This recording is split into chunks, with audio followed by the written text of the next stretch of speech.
In May 1945, Germany lay in ruins and the Nazi regime collapsed. Soviet troops stormed Berlin and closed in on the Reich Chancellery. Beneath the city, Adolf Hitler spent his final days inside the Führer bunker. On April 30th, he took his own life, leaving behind a shattered empire. But what happened to the dictator's personal belongings after his death? Soldiers entering the bunker found scattered items, some ordinary, others symbolic. His uniforms, documents, and furniture were left behind in the underground rooms. Blood-stained sofas, burned maps, and damaged weapons testified to the chaos of the last battle. Soviet officers quickly seized most of the materials, packing them into crates for shipment to Moscow. Every item was considered valuable, whether for intelligence, propaganda, or historical record. Meanwhile, American and British troops searched other Nazi residences, such as the Berghof in Bavaria. From there, they carried off books, artworks, and decorative objects. Hitler's world, once guarded and untouchable, was suddenly reduced to spoils of war. Some artifacts were carefully catalogued, while others disappeared into private hands. For the Allies, these objects were more than souvenirs. They were trophies that symbolized the fall of a dictator. They also served as evidence of his existence and his crimes. Over time, some items ended up in museums, while others resurfaced at auctions. The fate of Hitler's possessions remains controversial to this day. Should such objects be preserved as history or hidden to prevent dangerous fascination? This is the question that continues to divide historians and collectors. And now we ask you, what do you think should be done with Hitler's personal belongings? Share your opinion in the comments. Don't forget to subscribe to our channel for more deep dives into World War II history. One of the most famous possessions linked to Hitler was a pistol gifted for his 50th birthday in April 1939. It was a Walther PPK, plated in 24-karat gold and decorated with ivory grips.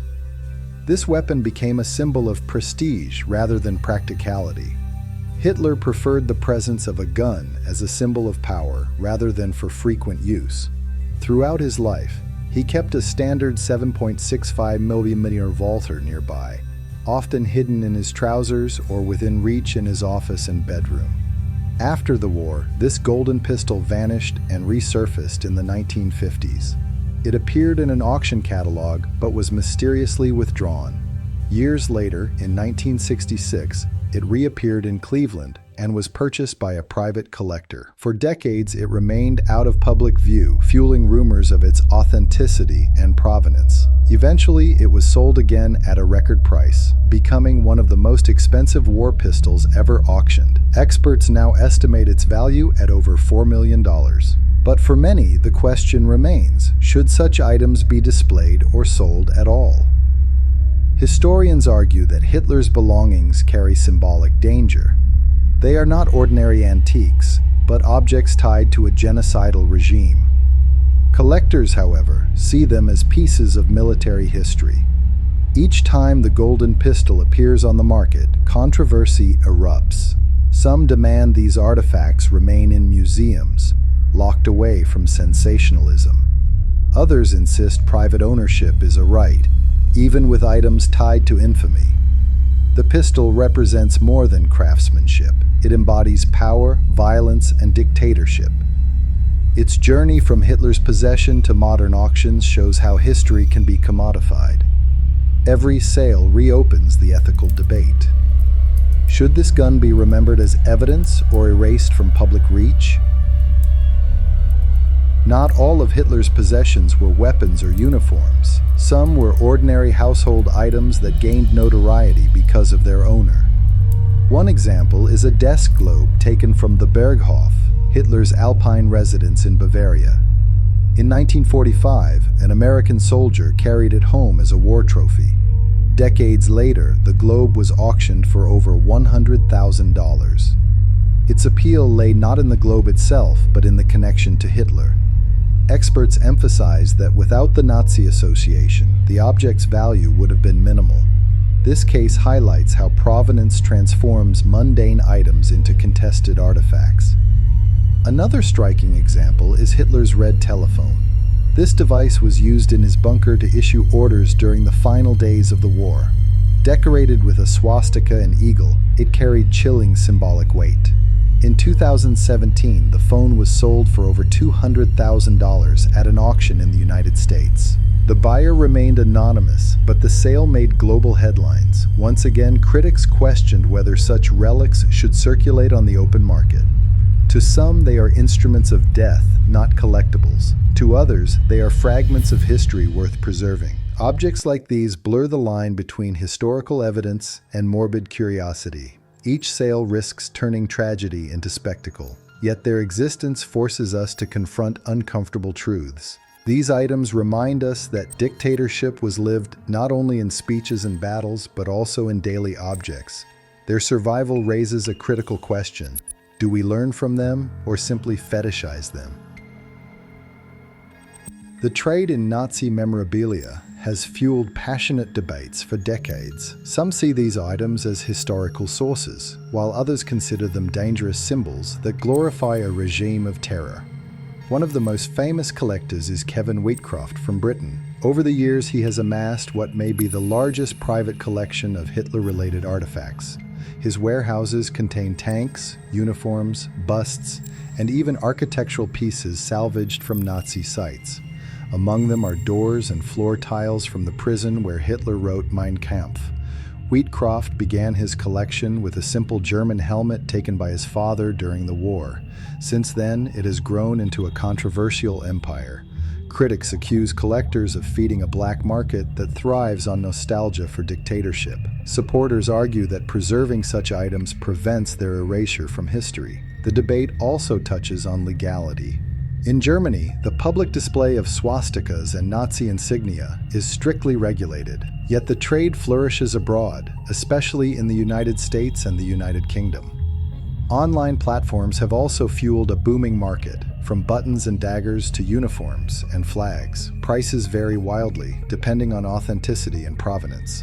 A common Iron Cross may cost only a few dollars, while a Mercedes once owned by Hitler sold for several million.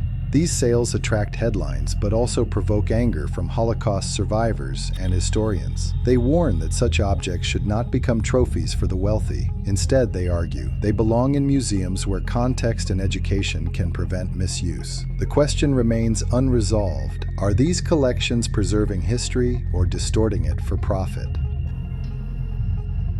Adolf Hitler's personal belongings have attracted particular fascination. His Alpine retreat, the Berghof, was looted by American troops in 1945. Soldiers carried away everything from furniture to silverware. Some items resurfaced decades later in auctions, fueling both curiosity and controversy. Among the strangest objects were Eva Braun's silk underwear embroidered with her initials. Such intimate pieces, once kept at the Berghof, were sold for thousands of dollars. Hitler's beloved German shepherd Blondie also left a legacy. Collars, toys, and even supposed strands of the dog's hair were taken as souvenirs. For Hitler, Blondie was more than a pet. She was a companion he trusted more than many people. In the final days, he even tested cyanide on the dog before taking it himself. This act shocked his staff, but also reflected his deep paranoia. Beyond these personal items, Hitler's tableware, teacups, and cutlery became prized trophies. Some were displayed in private homes, while others ended up in military museums. Collectors valued them not for their material worth, but for their connection to the dictator's daily life. Auction houses often highlighted such provenance to raise prices. At the same time, these sales provoked public outrage. Jewish groups in particular argued that profiting from Hitler's belongings was offensive to the memory of victims. Historians stressed that decontextualized artifacts risk turning history into spectacle. Museums, by contrast, place them within educational narratives about dictatorship and war. The survival of these objects demonstrates how even the most mundane possessions can become symbols. They reveal not only Hitler's lifestyle, but also the enduring shadows of the regime he led. Adolf Hitler was not only a dictator, but also one of the wealthiest men in Europe during his rule. His fortune came from multiple sources, both legal and questionable.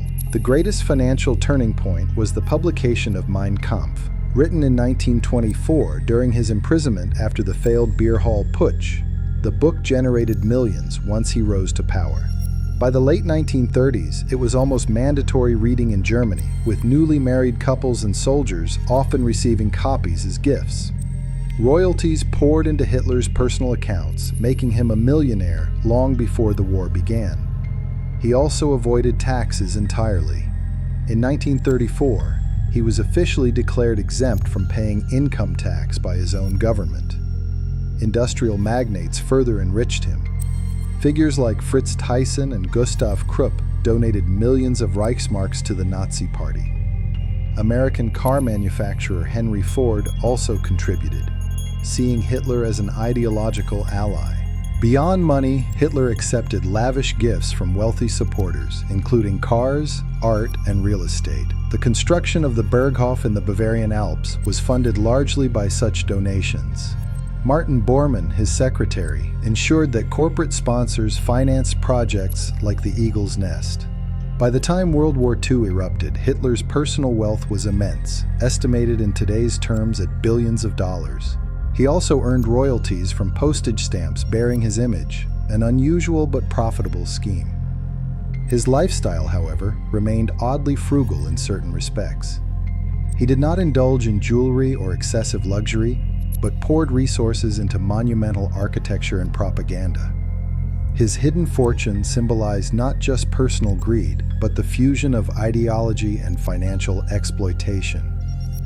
After his death, many of these assets were confiscated by the Allies or absorbed into Bavarian state control.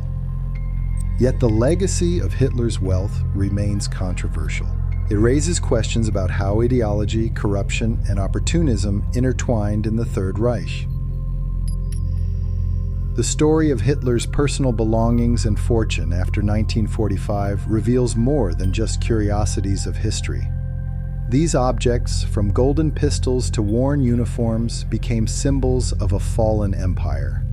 Some were seized as evidence, others looted by soldiers, and many ended up in private hands. Museums now display certain items to educate, while others circulate in controversial auctions. The ethics of selling Nazi memorabilia remain debated worldwide. Should these artifacts be preserved as warnings or hidden to prevent glorification? What is undeniable is their power to provoke reflection on the dangers of dictatorship and fanaticism. Even a simple globe, cutlery, or telephone can carry the weight of history. They remind us how ordinary objects were part of extraordinary crimes. Hitler's immense fortune also raises questions. His billions came not only from ideology, but from manipulation, propaganda, and ruthless exploitation. After his death, much of it disappeared into state coffers, leaving behind no heirs, only scars of corruption. The ruins of his homes, like the Berghof, stand as silent witnesses to decisions that killed millions. Today, visiting these sites is not about nostalgia, but about learning. They teach us what happens when ideology and absolute power merge. They show how wealth, propaganda, and violence can sustain tyranny. That is why we must continue to study, remember, and question. History is not only about the past, it warns us about the future. What do you think should be done with Hitler's belongings? Should they remain in museums or be locked away forever? Share your thoughts in the comments. Don't forget to like this video to support our work and subscribe for more documentaries on the hidden side of World War II. Stay with us as we uncover more untold stories of history.